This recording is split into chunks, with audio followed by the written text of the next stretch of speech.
Barangay Ginebra, Maverick Ahan Messi mga bro na trade na kaya, at Junmar Fajardo minsan lang to ginawa. So isang magandang laban nga ang pinakita ng Meralco Bolts at SMB para sa PBA 50th anniversary mga bro. Dinomina nga ni Junmar Fajardo ang laban mga bro at nagtala ng double-double 28 points at 10 rebounds.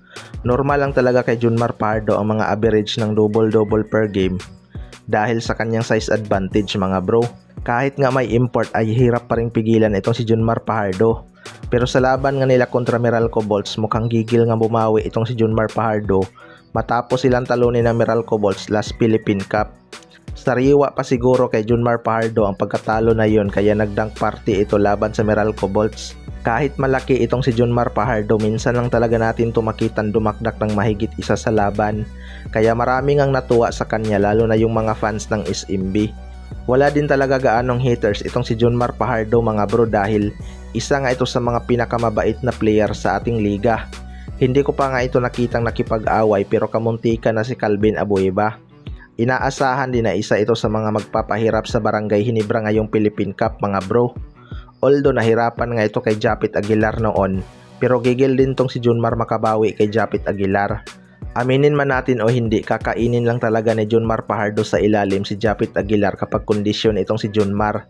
Kaya abangan na lang natin ang match up nila. Sa kabilang banda naman mga bro, Maverick Ahan Messi na trade na kaya. Ito ngang si Maverick Ahan Messi ay matunog ngayon na bibitawan ng Barangay Ginebra mga bro. Matagal na nga daw sana itong bitawan ng Barangay Ginebra, pero binigyan pa ng chance na mailabas ang kanyang laro sa Barangay Ginebra. Kaso dahil sa kanilang loaded na guard position, hindi nga gaanong nabibigyan ng playing time itong si Maverick Ahan Messi. Ayon nga sa source ay Northport Batang Pier nga daw ang babagsakan nito kapalit ang kanilang center na si Kid Flores. Well, para sa akin mga bro, parang nawala na nga ng kumpiyansa itong si Maverick Ahan Messi. Matatandaan na scoring machine to ng Converge noon.